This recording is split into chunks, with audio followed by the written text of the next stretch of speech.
St. Lucy lived around the year 300. As a young girl, she became deeply spiritual and knew about Jesus, so much so that she committed her life to a life of virginity and eventually martyrdom. If you read the old books of the saints, they have lengthy paragraphs about the legends associated with St. Lucy. If you read the newer lives of the saints, they have lengthy paragraphs talking about how we really don't know anything about her. And yet, her name is listed in the Roman canon in the first Eucharistic prayer. There are geographical areas named after her. There are poems and songs written about her. She's a very popular saint. What it was that a man who wanted to marry her, she said no because she was committing her life to God. And so he accused her of being a Christian, and she was martyred. St. Lucy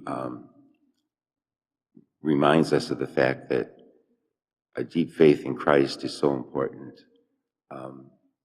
She knew her hero, a carpenter from a small town who everyone else mocked and didn't believe either. And yet she knew that God put a stamp somehow on his teachings and on his life, and she followed him into his kingdom. And we're here today because we believe the same thing. We're trying to follow Jesus into his kingdom. Lucy lived at a time when they would mock her because she did not want to marry. And it was difficult to lead a Christian life. Today is much different. Society also mocks those who are Christian and try to do what is right. And we have to believe in her example and her giving her life to Christ out of love for him, that we need to do the same. A life of purity and chastity, which is she's a hero in our eyes. She's the patron saint of people who have diseases of the eyes, because her name means light.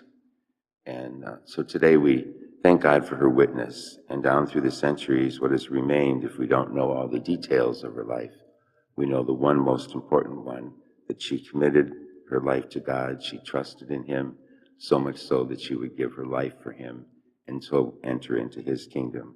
And we need to do the same.